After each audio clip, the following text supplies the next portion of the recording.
And upon finishing the email, I will be making a motion that we table the reading of the code of conduct until after the Zoom meeting that is recommended. So for council's information, here's the letter from Andre Daig. I gave my last opinion on October 15th, so I can see that there has been more discussion since then. I am including the questions you forwarded yesterday and this morning to give context to my answer. The informal and formal complaint process, section 17 and 18, are not required under the Local Governance Act or the Code of Conduct regulations. From what I understand, the working committee drew inspiration from other municipalities and is proposing two options. Council can deal with the matter itself or delegate the work to an investigator. The LGA allows council to delegate some of its powers, duties, or functions, section 9.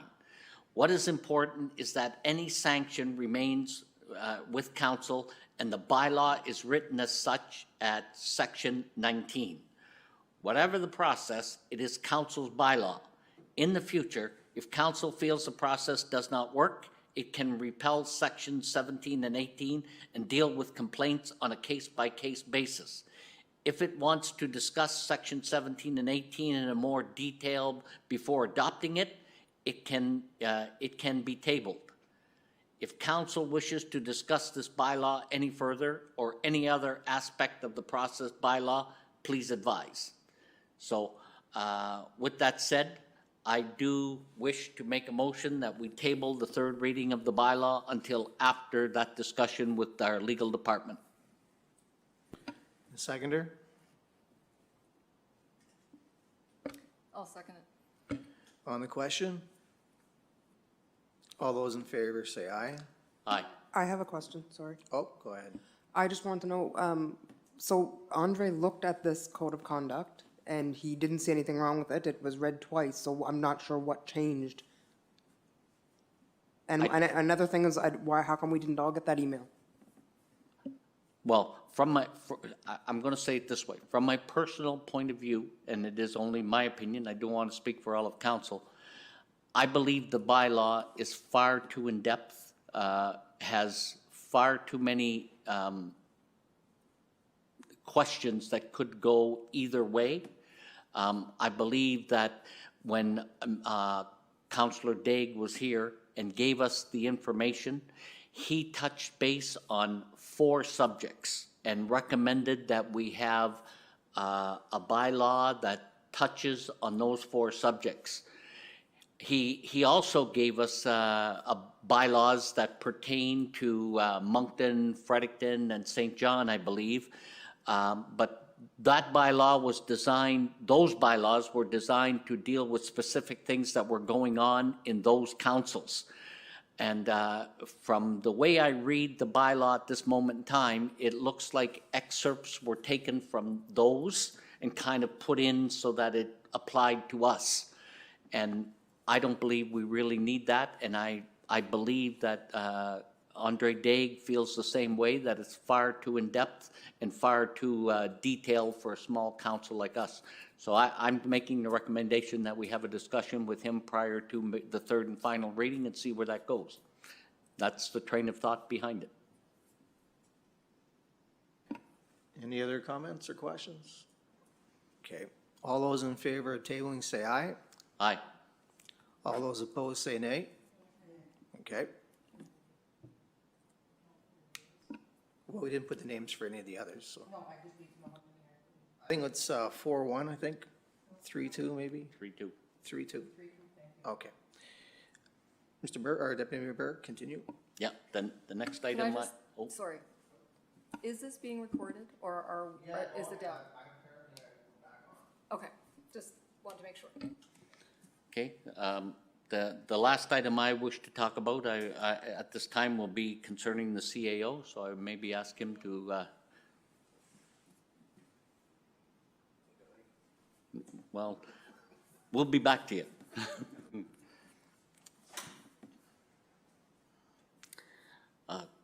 Councillor Ferguson has accepted a position here with the Village of Beldoon as a acting CAO, interim CAO. During the contract proposal, for one reason or another, the mileage aspect of it was overlooked and was not addressed. Council has brought in, I believe, at least two experts in their field, and I'll refer to Jack Novak and Don Smeltzer. Both of them have placed for mileage and expenses, so it's not something that's uncommon for these type of situations. So with that said, I'm going to make the motion that the CAO be paid $100 a week for transportation costs to and from Bathurst, Monday to Friday.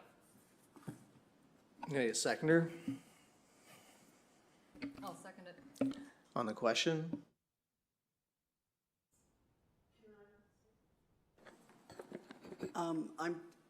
I realize that this was something that was in discussion before, and I just wish it would have been brought up beforehand, not knowing how it would have come forward before, but we're in it now, and it's unfortunate that we're making that decision now as opposed to at the beginning of when he started his work here. That's all I wanted to say. Anyone else? All those in favor of the motion say aye. All those opposed say nay. Motion is passed.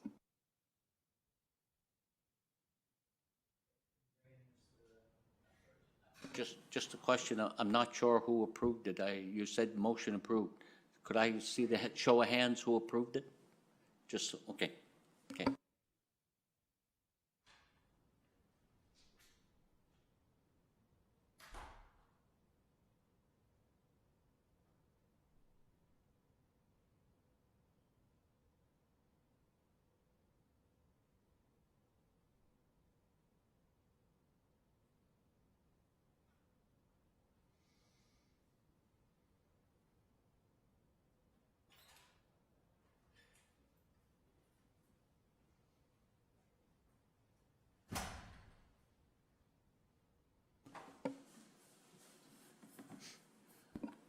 Councillor Carmichael. Okay, I have a motion here that staff is normally out between Christmas and New Year's, and there's no time to do the preparation of the agenda. So I would like to change the date of the meeting from the 4th to the 10th, and for motion M 2021-1122-193, that the Committee of Whole Council meeting, January 4th, 2022, be rescheduled to January 10th, 2022. Seconder I'll second it. on the question. All those in favor say aye. Aye. All those opposed say nay. Motion passed. My second one is, we had received an email regarding George Cuff regarding a orientation for the municipality, and I felt that it would have been a good thing. I'm just wondering if any of the councilors are interested, and it would be on November 28th, and it's virtual. I think it's from 3:15 to 5:30 or 3 o'clock till 5:30. There is a cost for this. It is, yes, November 29th from 3 to 5:30. I believe the cost is, I'm just looking for it now. Do you have the cost, Brenda, offhand? In the motion. It's in the motion? Oh, sorry. It's in the motion. I have it here. Thank you. That the following council member register for the Municipal Master Class webinar, George B. Cuff, Orientation to Good Governments at the cost of $270.88 per person. So is there anybody interested in this seminar? I would, but it's during work hours, and so I won't be able to attend that, but I'm not opposed to those who wish, Let's get on with the motion, and all those in favor say aye. How many, I can attend if there's not a problem with the council. do we have any other names?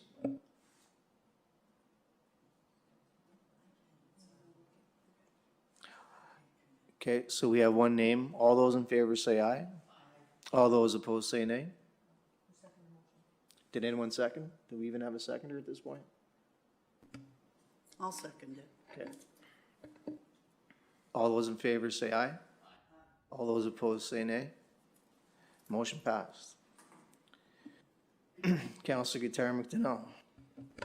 I'm just going to give an update about the Events Committee and what's going on there. The calendar is in.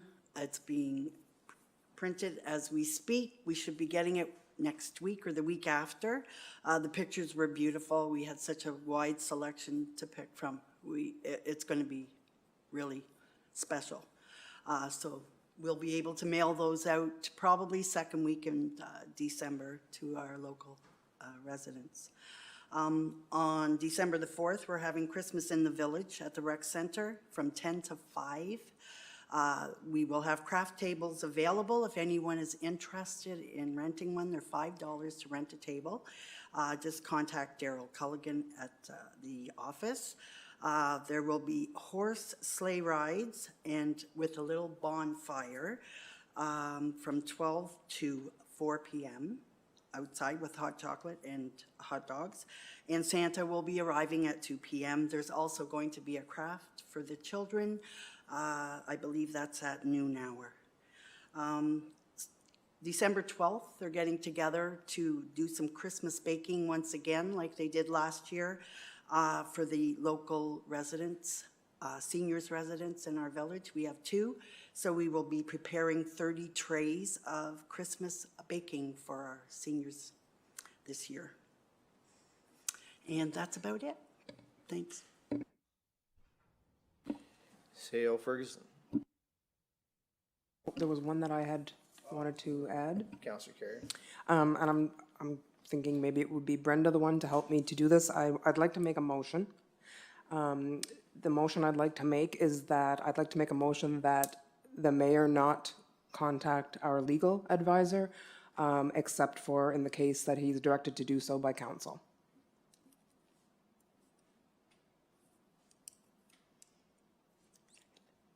I'll second it.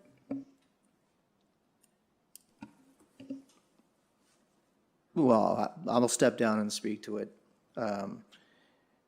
You're saying you're going to make a motion that I can only contact legal when you say I can? No, not me, council. No, you can't do that. I mean, you can go with the motion if you wish, but no. The mayor and legal have a relationship as closely as the mayor and the CAO. But you can go forward with that. I mean, and that's, you haven't even checked to see if you can do that and it's legal? Have you checked this with the lawyer to see if that can even be done? Well, I can instruct our CAO to check with legal to see if it can be done, but I have heard that that is typical of a lot of different places, and given the fact that we're already over our budget, I do feel that, when we were sworn in and Andre came to speak with us, that was my understanding, is that the CAO was the one that was supposed to go to him, and that other than that, it was by directive of council. And so I just, from my perspective, I don't see that that is what is happening, and we're over our budget as it is, and instances such as tonight where we're ready to do a third reading on something and then we find out that, oh, there was questions asked and that there was an email sent back, but not to all of council. So I feel like legal information was withheld. We've still not even seen the email. I mean, it was a matter of forwarding it out and we've still not seen it.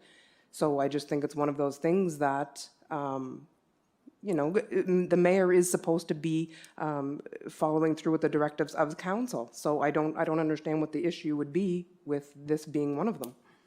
I'll defer to CAO Ferguson. CAO Ferguson, could you give us your best opinion? I really don't have an opinion on it, Your Worship. I think you'd have to check I can check into the legalities of it first and perhaps bring it back at our next, after discussion with council. I'll check with our legal tomorrow and I'll send an email to to council with regards to what Mr. Daigle says. Okay, that sounds good. Did you have another one too? Yes, I did have another one. The other one I have is that I would like to make a motion that the mayor cannot take tasks away from village staff members.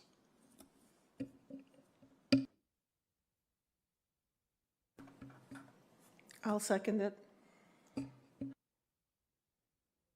Well, again, you're gonna have to check that out because the roles and responsibilities of the mayors and the staff and the administration are set out in the Local Governance Act and in bylaw.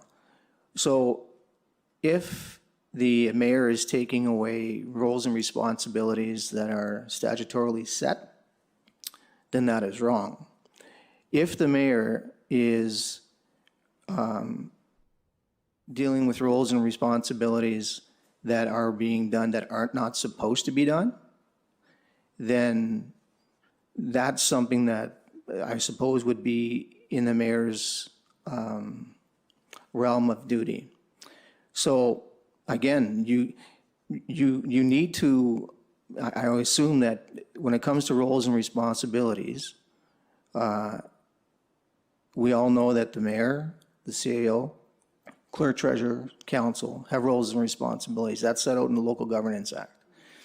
So if someone is performing a duty which they are not supposed to be doing, even if they've been doing it for decades, then that doesn't mean that you cannot, and you use the word take away.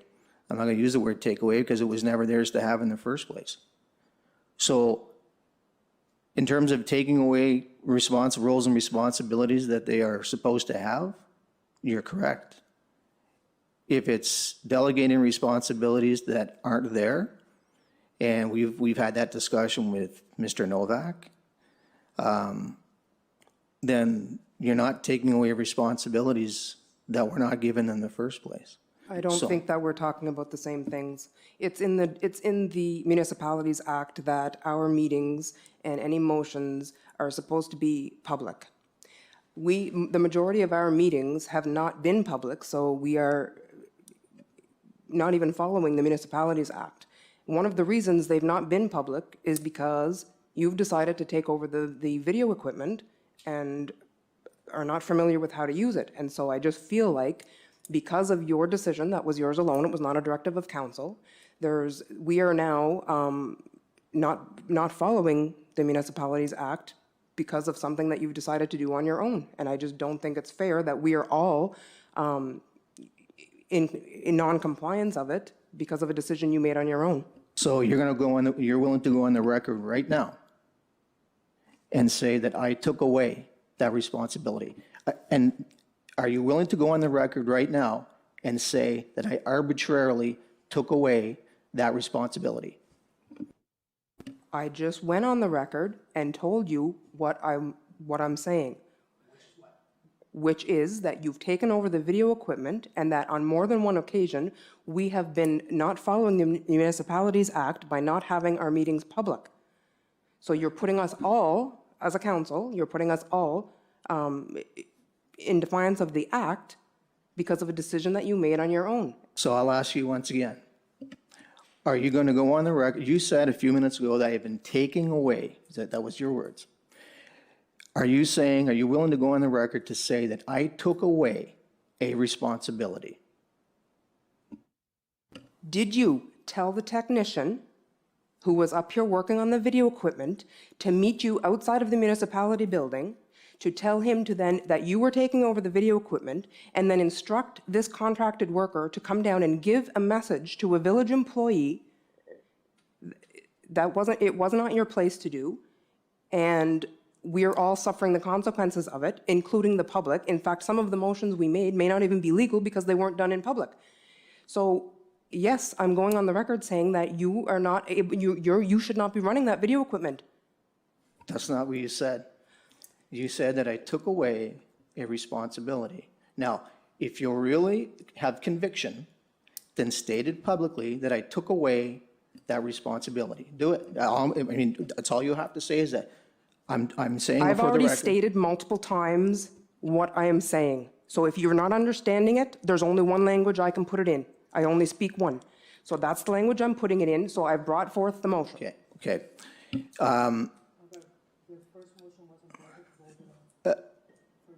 Okay, so I'm just going on the record as stating, I did not take away any responsibility. Okay, I did not. So if that's the assertion that you're making, then that's an incorrect assertion. I'm not making any assertion, I'm making a motion that the mayor cannot take away responsibilities of staff members to do on his own. If you're not doing that, then I guess you have nothing to worry about, so it shouldn't be an issue. All right, let's just move on because we're just parsing words. May I just put in a suggestion here? I think that this may not be a motion, it may be a discussion that we need to have, but not a motion. That's just my opinion. I think there's things happening that we don't all agree, but I think we can discuss things more clearly and so on. So I don't think a motion would be required, more or less, we need to sit down and have a discussion. Well, yeah, I'm open to that. I can honestly tell you that, I mean, we've had Mr. Novak in, and Mr. Novak made it pretty clear, I think, to everyone that was sitting at the table that day, that, you know, in terms of delegating roles and responsibilities, that we probably weren't where we were supposed to be. So if it's a discussion that needs to be had, I'm open to that. But if the assertion is that I took away responsibilities, we're coming into a problem area, because I did not take away the responsibility of recording these sessions. And that I can prove. So if a council member wants to make that assertion, you have my blessing to go ahead and make that assertion, but do it publicly and do it on the record, because I can prove otherwise. So you do what you wish.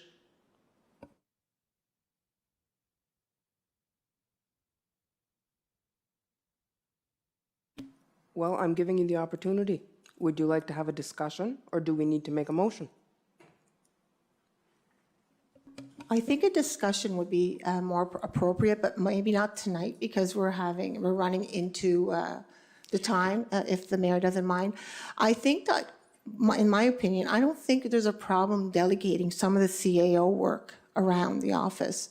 And that's all I'm going to say on that, but I don't think we're going to, arguing about it this evening is going to solve anything, but I think we need to sit down and discuss it. I will say this, I will add this.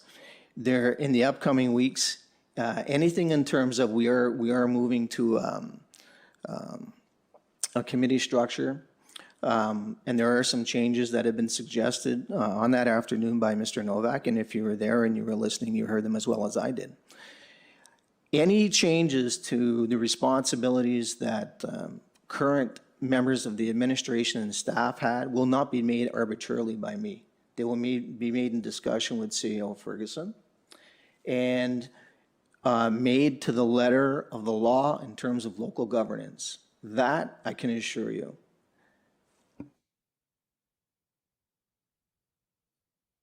And if there's a discussion that council wishes to have on it, I will certainly take part in it.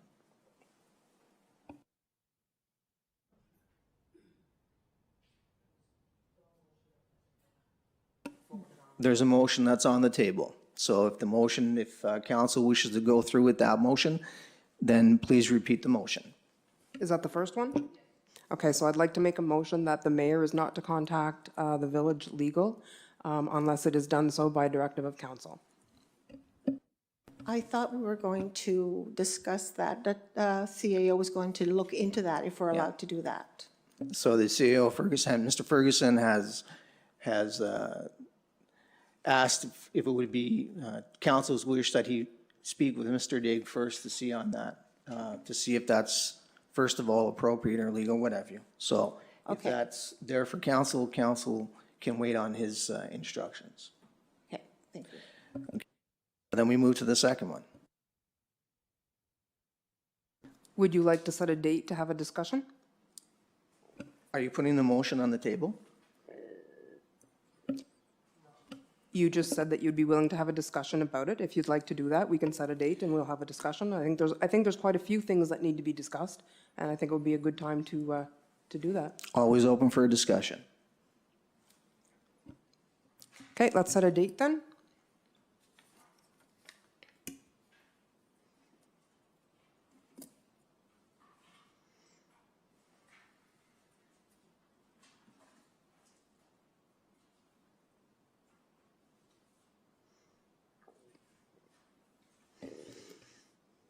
Next Monday, the 29th, 7 o'clock. 7, okay. Does that work? That'll give me an opportunity to speak with legal. If CEO Ferguson gives me the permission, I'll speak with legal at that point to see what my responsibilities and options are, so. Well, It's I better would to- suggest that maybe you would check with what the roles and responsibilities are of a mayor, because I'm thinking you could do that free of charge rather than contact a lawyer and have the taxpayers pay $1,000 for you to make that phone call, but I guess that's your call until we get some clarification. Okay, then next Monday it is. I'll second it for the discussion. Okay, so then, do you have anything else, Councilor Carrier? Well, we can do that at 7. Okay, CEO Ferguson. Thank you, Worship. We'll start first of all with our social and environmental grant report. You've seen them in the agenda, and we have, where are we here? We have 2 grant requests. Number 1 is the Bathurst Education Center, the Spirit of Christmas, and the Jacket River Health Center, making Spirit Bright project. So I'd like to have a motion. These are 2 good opportunities for the village to get involved with the seniors and with children and things like that during this time at Christmas. So if I could have a motion, please. Oh. Well, I was hoping to get $200 for each of those requests. So move. $200 for each of the Spirit of Christmas and the Making Spirit Bright project. I move that we donate $200 to each project. We get a seconder I'll I'll second second. it. Oh, on the question? All those in favor? All those opposed? Motion passed. Thank you, Your Worship. The next one is the residential grants. We have 3 this month. Just to note also that our budget for the expenditures for this is over by $7,800. And the above, the requests now are $5,352 to the, so this is just, we are over budget, but I believe there's funding for it. So we do have those 3, Eric Alexander, Matthew Hashi, and Tommy Furlot. Okay, do you have a motion for that, or did you just? There is a read it? motion right there, if someone would. Okay, did you read it? Do we have a mover? Okay, I move that M 2021-11-22-196, that in accordance with the Village of Beldoon Economic Development Bylaw, number ED-01-2019, and the Residential Grant Policy Council approves the following grants of $1,202.50 to Eric Alexander, $2,087.50 to Matthew Hashi, and $2,062.50 to Tommy Furlot.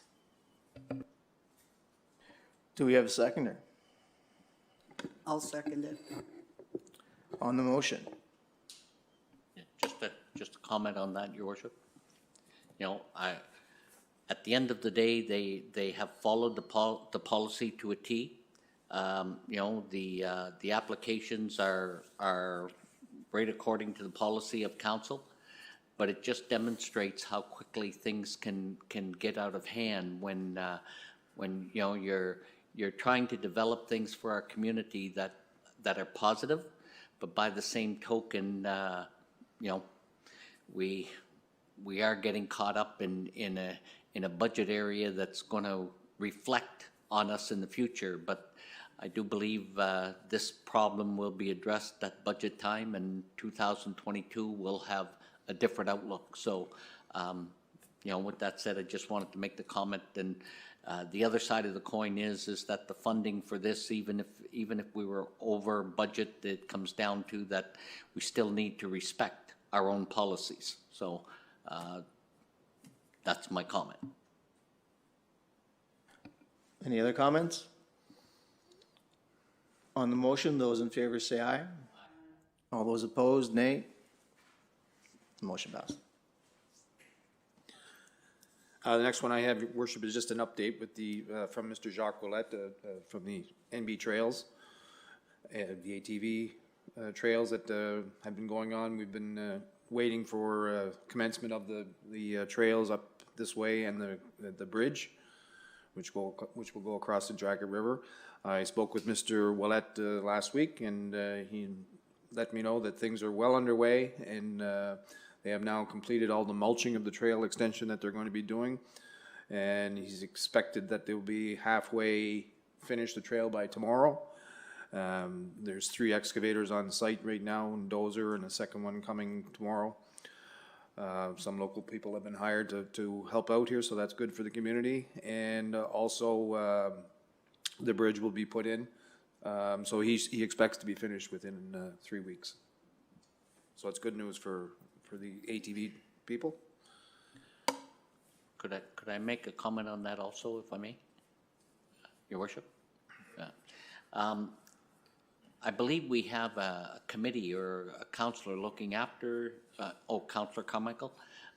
You know, maybe we should start some discussions with the people at the Chaleur Skidoo Club, because at the end of the day, that's where future development will lie. Now that the bridge has been approved and we're moving forward and things are looking positive, you know, I believe our relationship with the Skidoo Club is strong because we have supported many of the issues that they want to address. But by the same token, you know, that where we want to move forward, I think should maybe shed some light and start now so that it gets developed. Yes, I believe that we had gotten invitation to go to the meeting, to the next Skidoo Lodge meeting, and perhaps when we find out what that is, we'll certainly Great. go in and bring that up. Oh, good, thank you. Thank you, Your Worship. The next one I have is from our September meeting. We had Councilor Carmichael moved the Chaleur Drive Contingency Water Plan proposal, and it was passed. We have we thought it could be done through the gas tax funds, but we found out that we can't, so we simply want to move that motion, change the motion to taking it from the gas tax fund and replacing with the utility operating fund and utility operating reserve fund, where there's sufficient funds there to cover that. So we need a motion to have that amended. Can we get a mover? I move that the M 2021-09-20-150 for the September 9, 2021 meeting be amended to remove the word gas tax fund and replace with utility operating funds and utility operating reserves fund. Seconder? I'll second it. On the motion, I do have a question or comment, Your Worship. You know, meetings were held with the committee of the Chaleur Drive Committee. You know, they had made it very clear that they did not want to use their funding that was in those accounts to pay for this water tests, I guess. You know, at the end of the day, that was set up for them to be able to have funding in there to in case of emergency breakdowns or whatever. My point is that, you know, they did have, I believe the CAO had a meeting with them, and they said that they did not want us to use their utility fund to use that. I recognize that council has the power to basically say, well, we're going to do it anyway. But I believe we owe them the courtesy of at least coming and have them look at this first, you know, because to pass that motion, you know, I believe we're going to look at some very, very disappointed committee people. So in all honesty, I'm going to make a motion that we table this until another meeting is held with the people from Chaleur Drive or the committee from Chaleur Drive, and that they're explained why this needs to be done the way it's being done. So with that said, I've made the motion. Council can vote either way. We'll see where it goes. Your worship, I did meet with the, if I could. I met with the committee and they were. I'm going to object to that, Your Worship. I've made a motion to table that. There's no more Sorry. discussion. The vote will need to Correct. be done.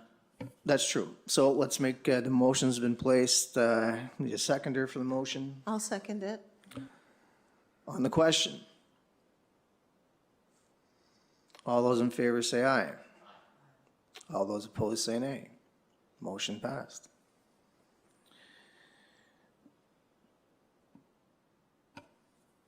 The next one, your worship, is on the rail spur lines. I met with the company that does the repairs on the rail lines for us, heading into the industrial park, Atlantic Railway Maintenance. I walked the lines and went through everything with them because we did receive a report from CN that said we had to do a lot of work on that. So we met and went out for a morning and went through the rail spur lines, and they explained everything to me with regards to what had to be completed, and we need to make sure that we keep things up to par with that. So there is a lot of things that need to be done. I won't get into all the ins and outs of it, but it's basically $88,000 worth of work, and it's going to be done over a 2-year period. And that work also, there's a contract that we have with Chaleur, who they basically are responsible for those repairs. So I've been in contact with their people, and that will be looked after as well. So, but we do have to get that done to make sure we're in compliance, and it's going to be done over 2 years instead of 1.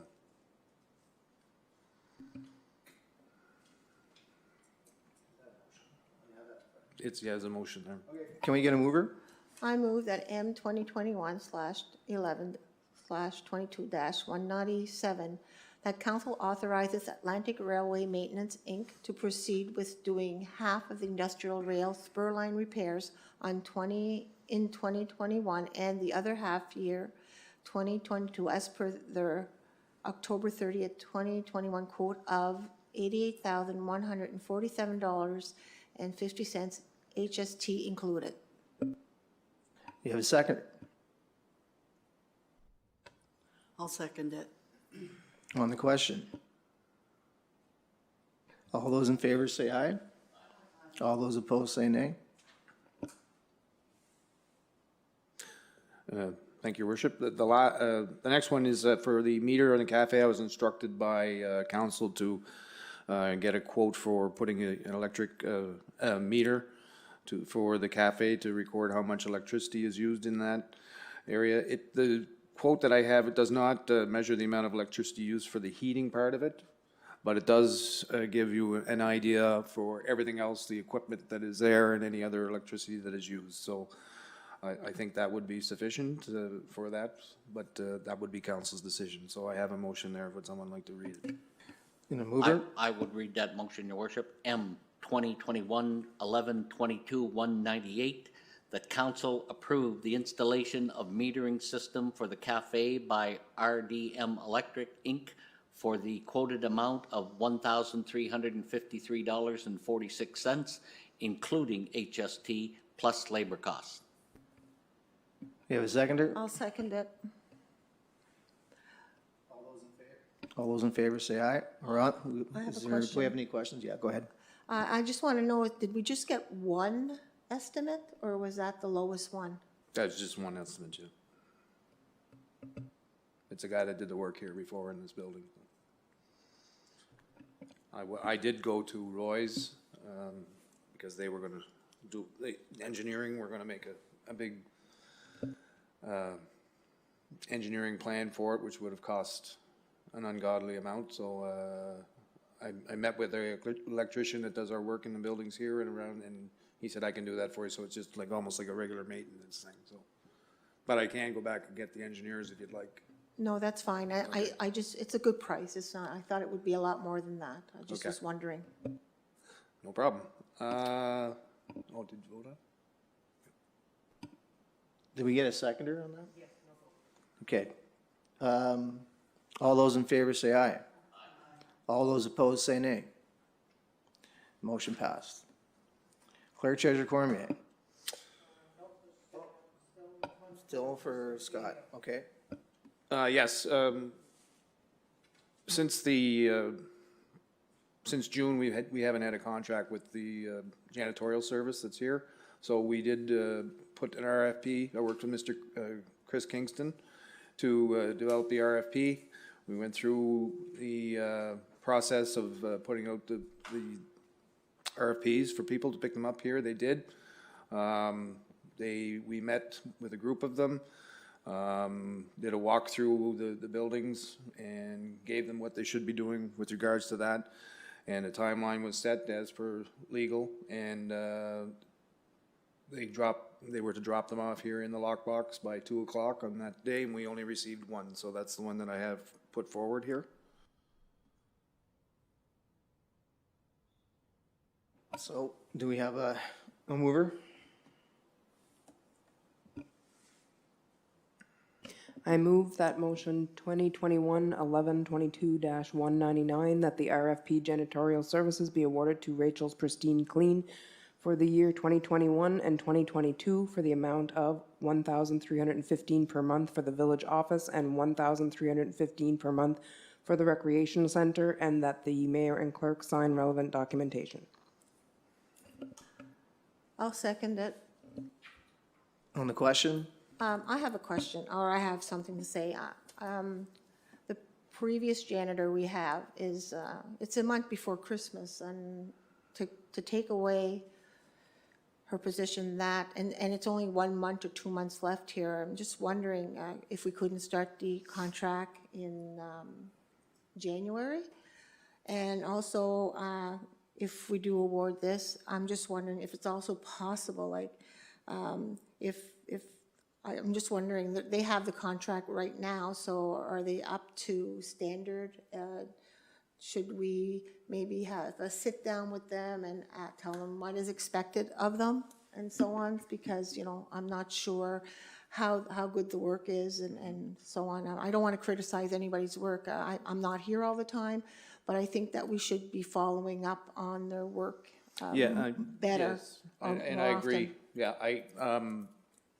there was really nothing in the previous contract to have checklists and things of what they have, but in this new one, there is, if you take a look at the actual contract itself, it'll show you on the back page how there is a check off of everything they have to do.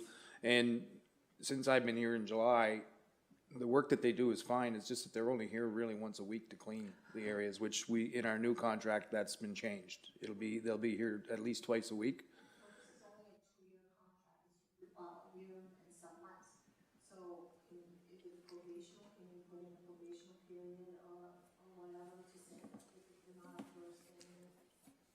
Well, they've been told that if they don't, their contract can be ended at.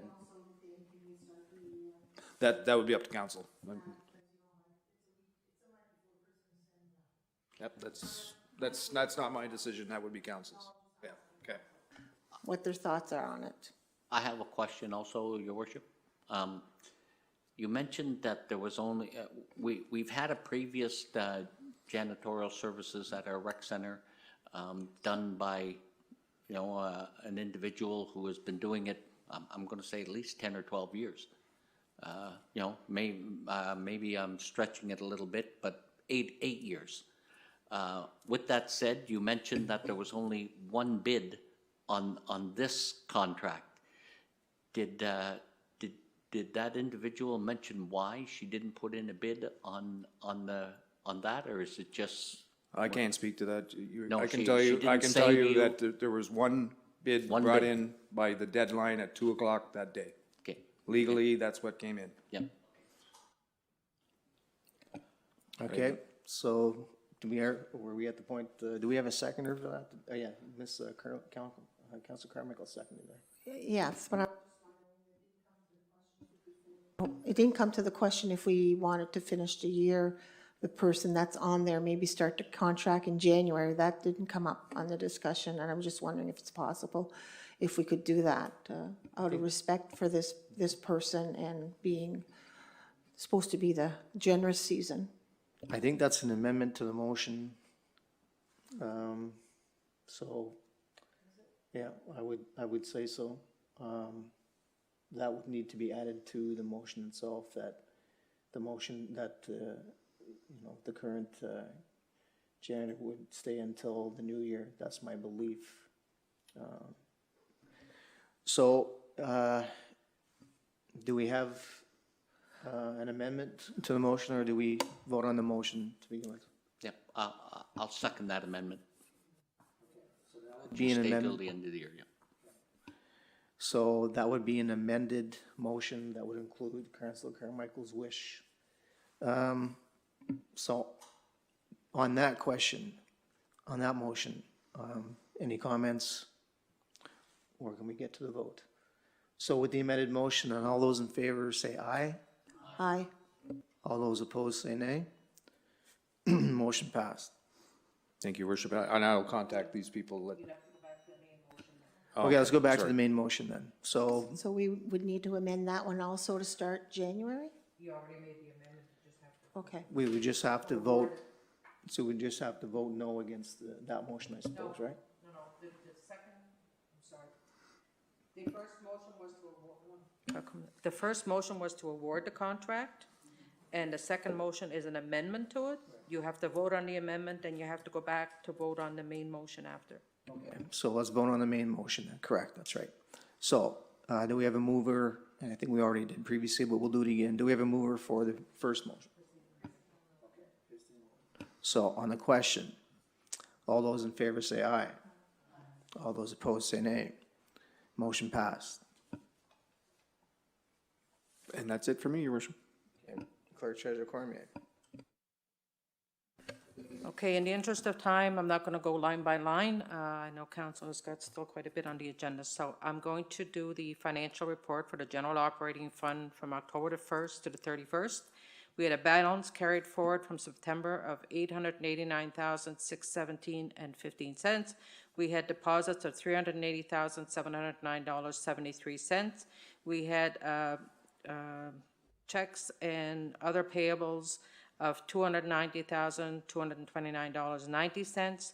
We had checks that were outstanding in September and cleared of $230,673.87, and checks outstanding at the end of October of $122,369.82, leaving a current account balance at the end of October of $871,792.93. We had a capital reserve account balance of $2,653,583.75, capital operating reserve account balance of $201,073.26, and a gas tax fund balance of $630,032.77. We had accounts payable as of October 31st of $34,359.83, and a current accounts receivable as of October 31st of $21,053.36. In the utility operating fund, from October the 1st to the 31st, we had the bank balance carried forward from September of $22,225.61. We had total deposits of $5,226.20. We had checks and other expenses of $4,660.46. There were no outstanding checks in September. We had checked outstanding at the end of October of $330.78. The current account balance in the utility operating fund was $23,122.13. Capital reserve account balance of $54,191.98. Operating reserve account balance of $6,916.20. Trust account balance of $28,638.30. We had current account receivable. There was no payables at the end of October. The receivables, we still had a receivable from the year 2020 of $150. We had the 2021 receivables of from January to March. There's still a $125 outstanding. April to June, $125 outstanding. July to September, $250 outstanding. In October to December, it's $1,490. On the residential side, on the industrial side, we had $4,129.56. Okay, we get a motion to, or a mover to pass a motion on the financial reports. I move M 2021-1122-200 that the financial report be accepted as presented and the accounts payable be paid. We get a seconder? I'll second it. On the question, all those in favor say aye. All those opposed say nay. Motion passed. Bylaws and policy.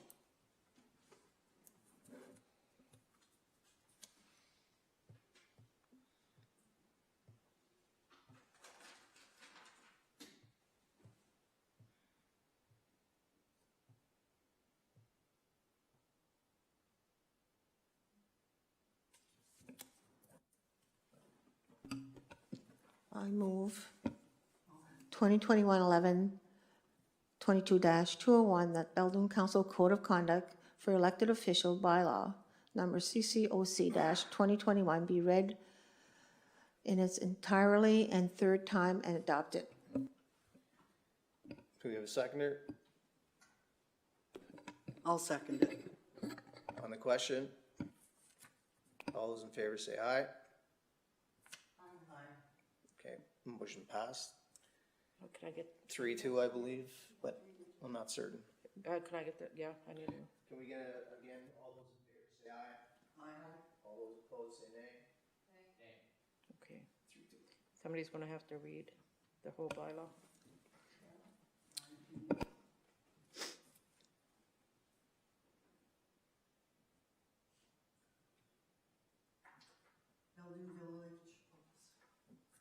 Beldoon Village Council Code of Conduct Bylaw pursuant to the authority vested in it by paragraph 10, bracket 2B of the Local Governance Act, SNB 2017, C18, the Council of the Village of Beldoon duly assembled hereby makes as follows, short title.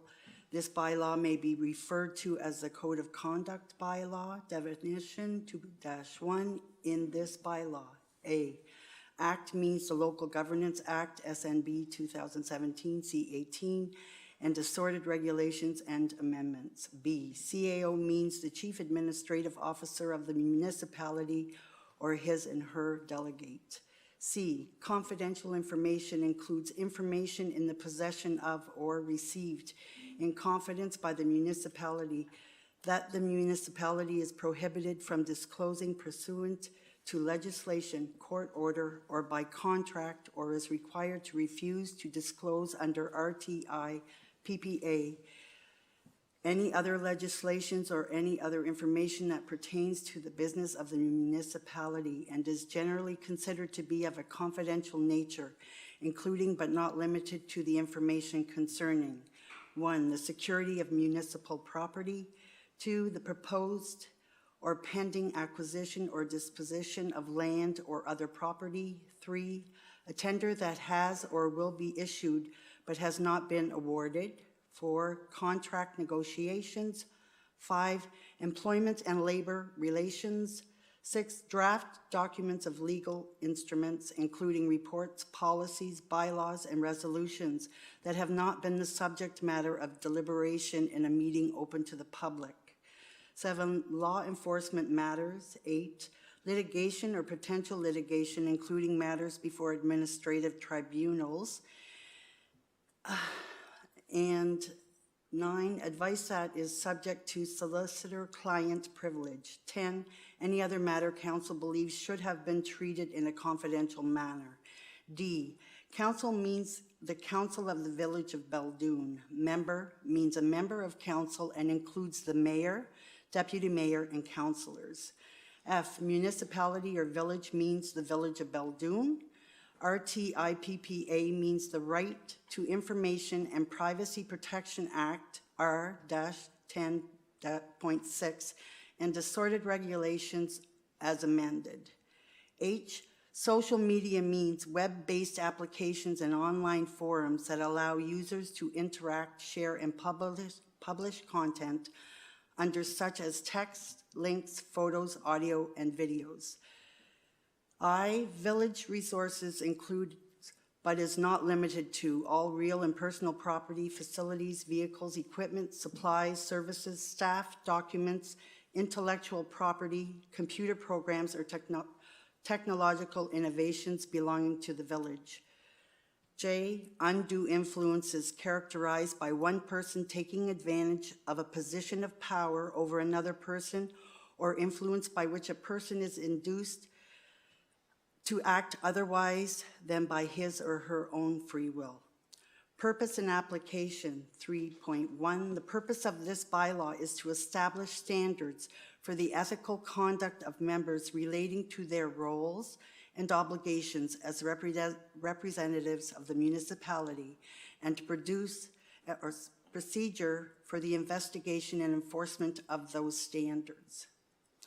Representing the municipality, 4.1, members shall, A, act honestly and in good faith, serve the welfare and interests of the municipality as a whole. B, perform their functions and duties in a conscientious and diligent manner with integrity, accountability, and transparency. C, conduct themselves in a professional manner with dignity and make every effort to participate diligently in the meetings of council, committees of council, and other bodies to which they are appointed by council. D, arrange their private affairs and conduct themselves in a manner that promotes public confidence and will bear close public scrutiny. E, not use public office for personal financial benefit. F, at all times conduct themselves with a decorum and in accordance with the village's procedural bylaw during any meetings. Communicating on behalf of the municipality, 5.1, a member must not claim to speak on behalf of council unless authorized to do so. 5.2, unless council directs otherwise, the mayor is council's official spokesperson and is in the absence of the mayor, it is the deputy mayor. All inquiries from the media regarding the official council position on an issue shall be referred to council's official spokesperson. 5.3, a member who is authorized to act as council's official spokesperson must ensure that his or her comments accurately reflect the official position and will of council as a whole, even if the member personally disagrees with the council's position. 5.4, members must keep in mind they are always representative of the Village of Beldoon, including when engaging in social media activities, and are encouraged to identify when views expressed are theirs alone and not official Village of Beldoon communication. 5, no member shall make a statement when they know the statement is false. 5.6, no member shall make a statement with the intent to mislead council or members of the public. Respecting the decision-making process, 6.1, decision-making authority lies with council and not with any individual member. No member shall, unless authorized by council, attempt to bind the municipality or give direction to employees, agents, contractors, consultants, or other service providers or prospective vendors to municipality. 6.2, members shall accurately, thank you. 6.2, members shall accurately communicate the decisions of council even if they disagree with council's decision, such that respect for the decision-making process of council is fostered. Adherence to policies, procedures, and bylaws. 7.1, members shall uphold the law established by the Parliament of Canada and the Legislature of New Brunswick, and the bylaw, policies, and procedures adopted by council. 7.2, members shall respect the municipality as an institution, its bylaws, policies, and procedures, and shall encourage public respect for the municipality, its bylaws, policies, and procedures. 7.3, a member must not encourage disobedience of any bylaw, policy, or procedure of the municipality in responding to a member of the public, as this undermines public confidence in the municipality and the rule of law. Respectful interaction with council members, staff, the public, and others. 8.1, members shall act in a manner that demonstrates fairness, respect for the individual's differences and opinions, and an intention to work together for the common good and the furtherance of the public interest. 8.2, members shall treat one another, employees of the municipality, and members of the public with courtesy, dignity, and respect, and without abuse, bullying, or intimidation.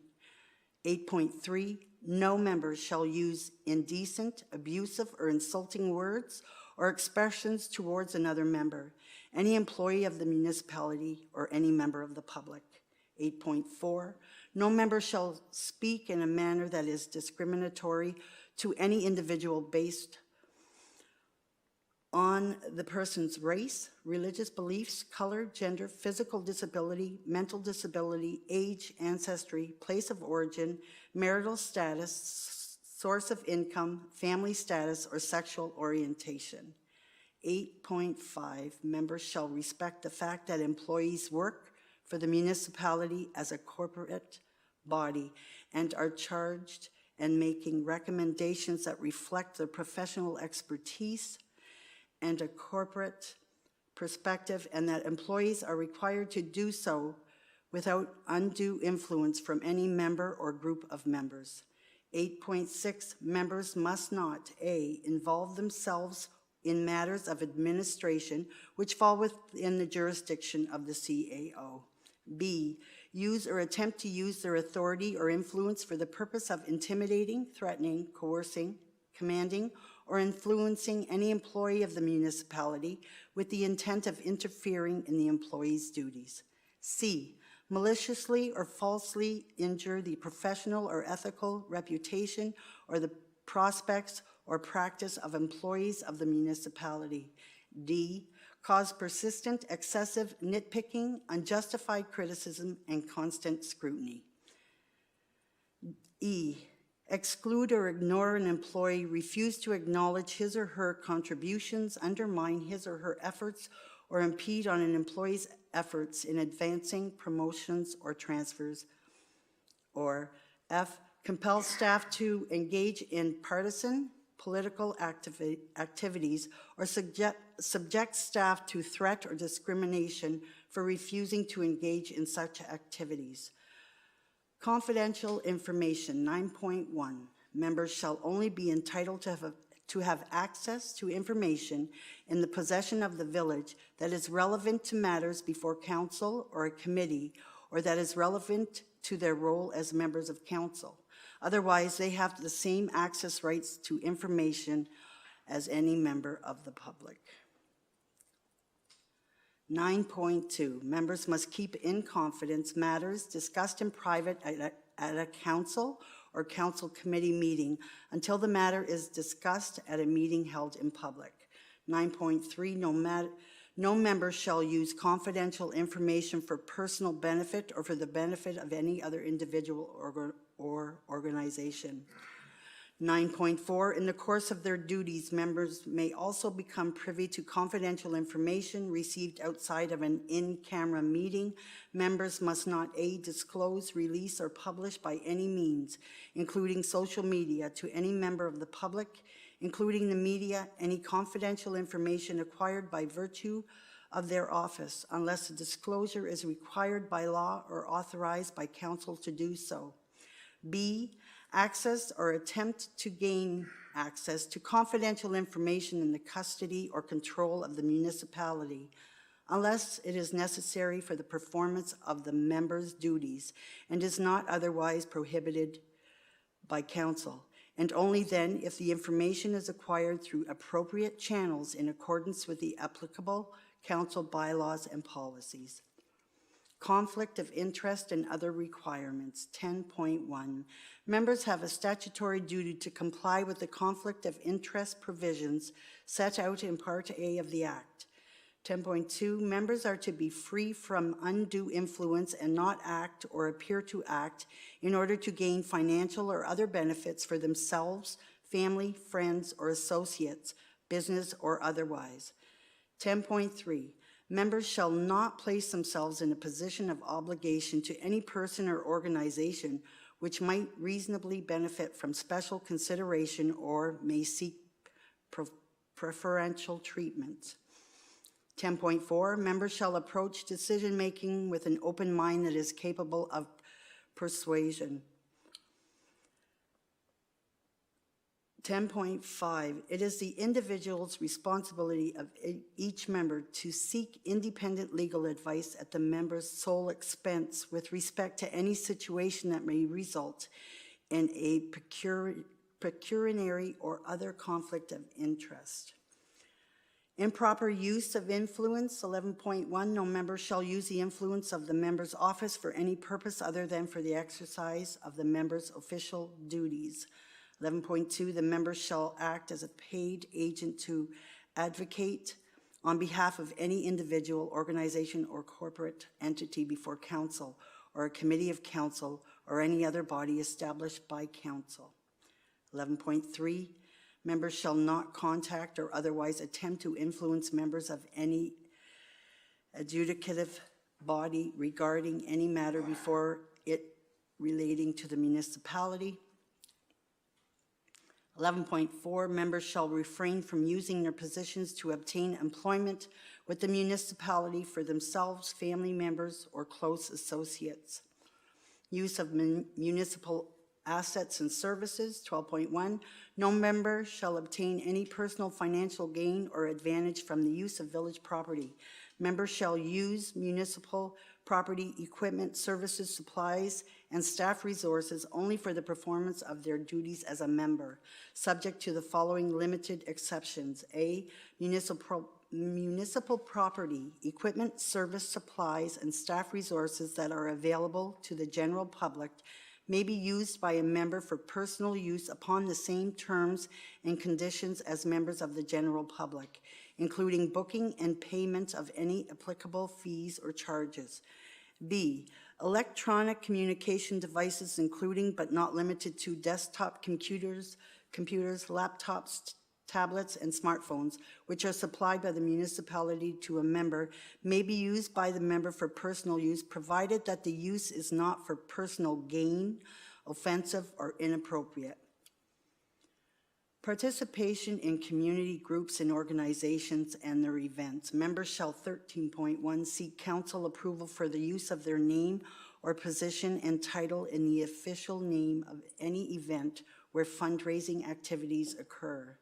13.2, seek council approval for the use of corporate resources in support of any event organized by the member where fundraising activities occur. The request shall be reviewed by the CAO and a report provided to council with an assessment of the associated costs. 13.3, ensure that any funds for external or non-member organized community groups or organizations are not received using village staff, village email, or other village resources. 13.4, ensure that any funds, goods, or services received for community groups or charitable events are not used for any other purpose. 13.5, respect the need for transparency with respect to their involvement in community groups and organizations and their events, and perform their community service in a manner that promotes public confidence. 14, remuneration and expenses. 14.1, members are stewards of public resources and shall avoid waste, abuse, and extravagance in the use of public resources. 14.2, members shall be transparent and accountable with respect to all expenditures and strictly comply with all municipal bylaw, policies, and procedures regarding claims for remuneration and expenses. Excuse me. Acceptance of gifts and hospitality. 15.1, members shall not solicit, accept, or agree to accept any gifts, hospitalities, rewards, advantage, or other benefits that would, to a reasonable member of the public, appear to be in gratitude for influence, to induce, influence, or otherwise to go beyond the necessary and appropriate public functions involved.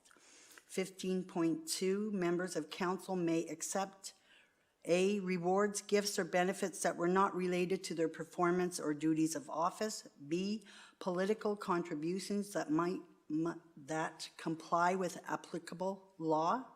C, reasonable quantities of food and beverages at banquets, receptions, ceremonies, or similar events. D, services provided without compensation by persons volunteering their time. C, food, lodging, transportation, and entertainment provided by other levels of governments or by other local governments, boards, or commissions. F, a reimbursement of reasonable expenses incurred in the performance of duties or office. G, token gifts such as souvenirs and commemorative gifts that are given in recognition of services or for attending an event. H, gifts that are received as a representative of a municipality and will be presented to council. 15.3, gifts received by a member on behalf of the municipality as a matter of official protocol which have significant or historical value for the municipality shall be left with the municipality when the member ceases to hold office. 15.4, where is it not possible to decline unauthorized gifts, hospitality, or other benefits, members shall report the matter to the council. The council may require that the gift be returned to the sender with an acknowledgement of the return and reference this code, or be retained by the municipality, or be disposed for charitable purposes. 15.5, members of council shall not accept invitations from contractors or potential contractors to the municipality to attend special events that may be viewed as creating an unreasonable level of access or indebtedness. Election campaigns. 16.1, no member shall use any facilities, equipment, supplies, municipal logo, or other municipal resources for any elected campaign or campaign-related activities. Informal complaint process. 17.1, any person who has identified or witnessed conduct by a member that the person reasonably believes in good faith is in contravention of this bylaw may address the prohibited conduct by notifying the CAO, who will then bring the issue to the member, disclose the relevant details, and forward the contact information of the person who complained. The member is invited to have informal discussion with the complainant. 17.2, any person notifying the CAO under 17.1 may also request the mayor to assist in informal discussion of the alleged complaint with the member in an attempt to resolve the issue. In the event that the mayor is the subject of or is implicated in a complaint, the person may request the assistance of the deputy mayor. 17.3, individuals are encouraged to pursue this informal complaint procedure as the first means of remedying conduct that they believe violates this bylaw. However, an individual is not required to complete this informal complaint procedure prior to pursuing the formal complaint proceedings outlined below. Formal complaint process. 18.1, any person who has identified or witnessed conduct by a member that the person reasonably believes in good faith is in contravention of this bylaw, file a formal complaint in accordance with the following procedure. A, all complaints shall be made in writing to council and CAO and shall be dated and signed by an identifiable individual. B, council may appoint an investigator by resolution of council to investigate a formal complaint. C, the complaint must set out reasonable and probable grounds for the allegation that the member has contravened this bylaw, including a detailed description of the facts as they are known, giving rise to the allegation. D, in a case where council appoints an investigator, 1, all complaints shall be addressed to the investigator. 2, if the facts as reported include the name of one or more members who are alleged to be responsible for the breach of this bylaw, the member or members concerned shall receive a copy of the complaint submitted by the investigator, subject to the RTI PPA. 3, upon receipt of the complaint under the bylaw, the investigator shall review the complaint and decide whether to proceed to investigate the complaint or not. If the investigator is of the opinion that a complaint is frivolous or vexatious or is not made in good faith, or that there are no grounds or insufficient grounds for conducting an investigation, the investigator may choose not to investigate or already commenced, may determine the investigation, or may dispose of the complaint in a summary matter. In that event, the complainant and counsel, if counsel is not the investigator, shall be notified of the investigator's decision. 4, if the investigator decides to investigate the complaint, the investigator shall take such steps as he or she may consider appropriate, which may include seeking legal advice. All proceedings of the investigator regarding the investigation shall be confidential. 5, the investigator shall, upon conclusion of the investigation, provide the counsel and the member who is the subject of the complaint the result of the investigator's investigation. E, where the counsel is the investigator, the counsel shall place the matter on the next regular or special meeting of council agenda in closed session. 2, when the matter is addressed, the party that is the subject of the allegation may ask to have the matter tabled to allow said party to obtain legal counsel. In such a case, a second meeting of council is in closed session will be called no sooner than 7 days from the date of the first meeting. 3, should council determine that a member has potentially breached the code, council shall report that such a determination has been made and pass a resolution as to the outcome of the consequences of such breach. The breach shall be ratified by resolution in open session of council. F, a member who's the subject of an investigation shall be afforded procedural fairness, including an opportunity to respond to the allegations before council deliberates and makes a decision or any sanction is imposed. G, a member who is subject of an investigation is entitled to be represented by legal counsel at the member's sole expense. Compliance and enforcement, 19.1, members shall uphold the letter, the spirit, and the intent of this bylaw. 19.2, members are expected to cooperate in every way possible in securing compliance with the application and enforcement of this bylaw. 19.3, no member shall, A, undertake any act of reprisal or threaten reprisal against a complainant or any other person for providing relevant information to counsel or to any other person.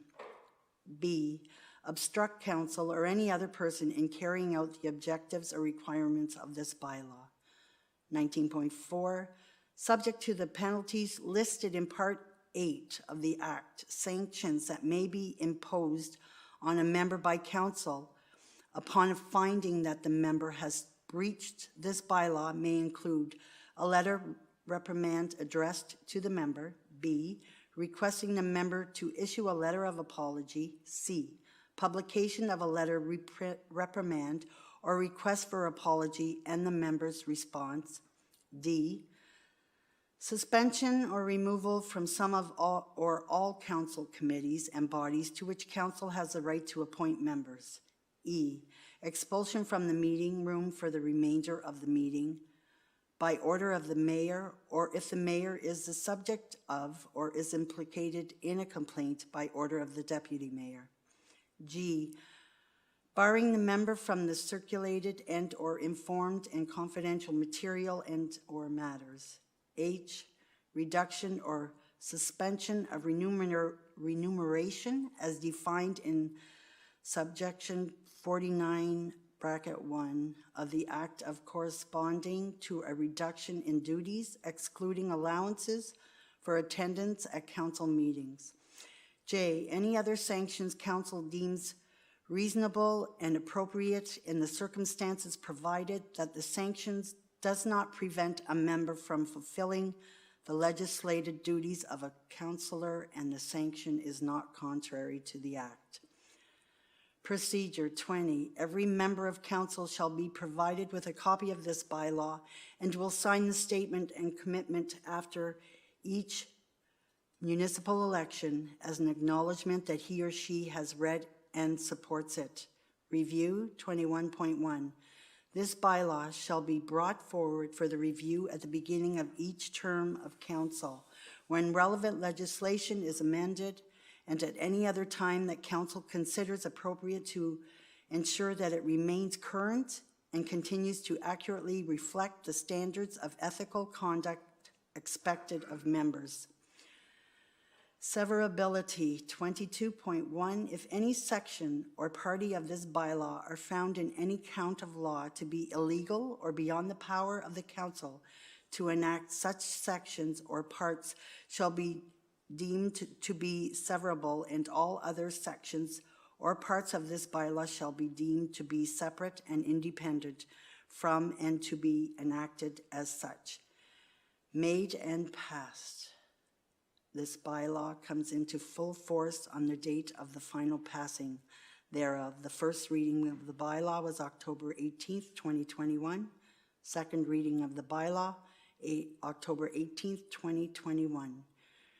Reading in its entirety, November 22nd, 2021. Third reading, November 22nd, 2021.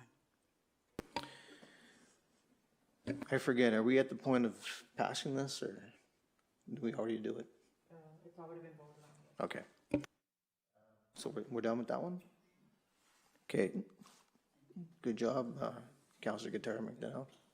It's a good job. Residential grant policy, I think, where we are, is that where we at?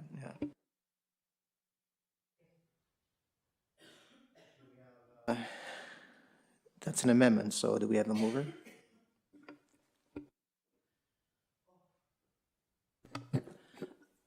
I move that motion 2021-11-22-202, that the residential grant policy and amended number 1-2021 be reappealed as of effective date. Is it? Council had discussed what date, if they wanted to wait till January, if they wanted to do it immediately, so I just left it blank for council to determine. Okay, do we have a second? We should put a date, so do we have a date? December 1st, 2021. Do we have a seconder?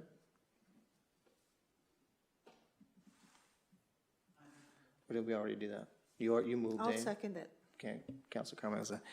On the question, all those in favor say aye. Aye. All those opposed say nay. We have an nay. Motion passed. 8.3.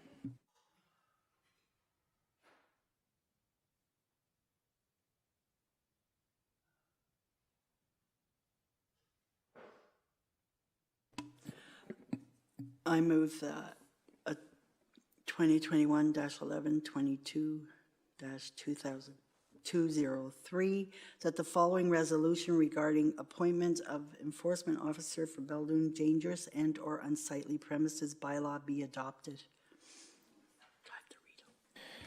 Resolution, whereas the council has adopted a dangerous and/or unsightly premises bylaw, being bylaw number DUP 09-2020, a bylaw of the Village of Beldoon respecting dangerous and/or unsightly premises. And whereas the municipality must ensure their proper administration and the personnel from the Regional Services Commission has agreed to provide enforcement. Now, therefore, be it resolved that the following persons are hereby appointed to act for on behalf of the municipality in order to properly enforce the dangerous and/or unsightly premises bylaw, being bylaw number DUP 09-2020A, bylaw of the Village of Belledune respecting dangerous and/or unsightly premises pursuant to the municipality's authority outlined below. Marcel Dwara and Stéphane Doucette. Be it further resolved that the above noted authorizations, designations, and appointments include the following sections and parts of the acts. 133, bracket 1, bracket 2, bracket 3, bracket 4, 134, bracket 1, bracket 2, bracket 3, bracket 4, bracket 5, bracket 6, bracket 7, and 135, bracket 1 of the Community Planning Act in order to enter properties, issues orders, apply for orders from the Court of Queen's Bench, and commence proceedings in provincial court. 80, Part 13, dealing with dangerous and/or unsightly premises.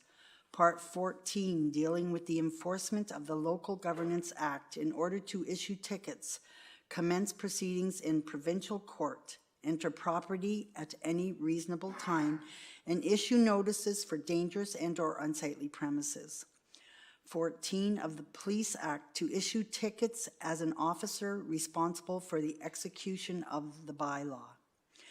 Be it further resolved that the persons appointed above exercise their discretion in accordance with the files provided by the municipality and in accordance with applicable municipal policies.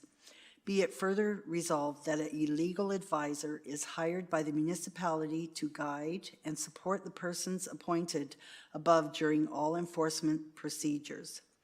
Be it further resolved that the above noted appointments shall continue until limited or rescinded by council. Thank you. Seconder, I'll second it. on the question, all those in favor say aye. All those opposed say nay. Motion passed. 8.4,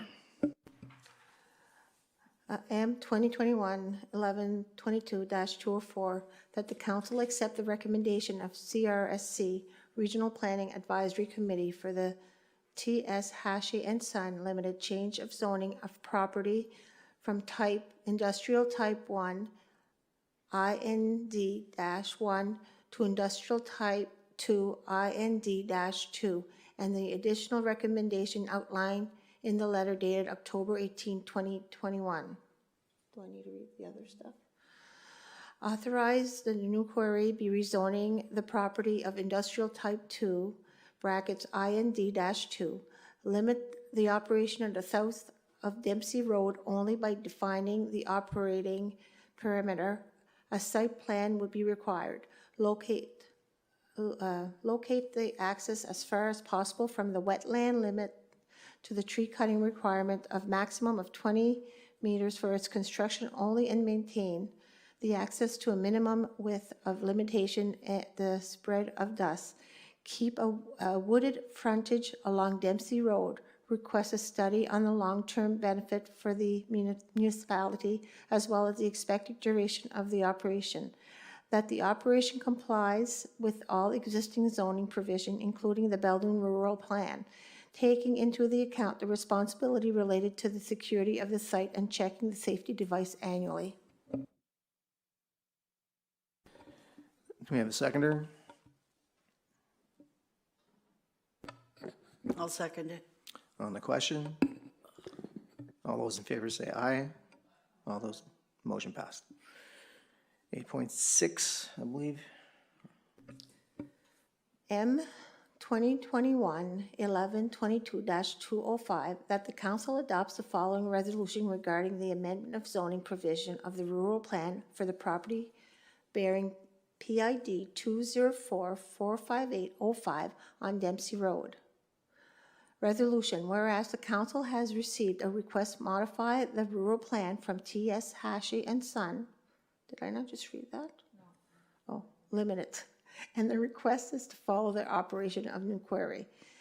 Be and resolved that a bylaw by written modify that the rural plan recommended by the Regional Planning Advisory Committee. 8.6, that's another one.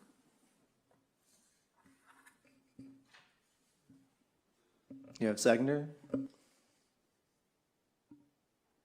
I'll second it. All those opposed say nay. Motion passed. 8.7.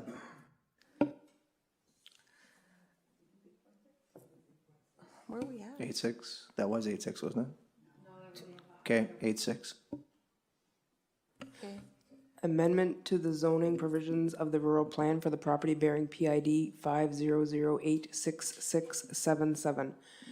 Motion 2021-11-22-206, that the following resolution regarding rezoning of the rural plan for property bearing PID 500866677 to request the Chaleur Regional Service Commission Regional Planning Advisory Committee written views be adopted as presented.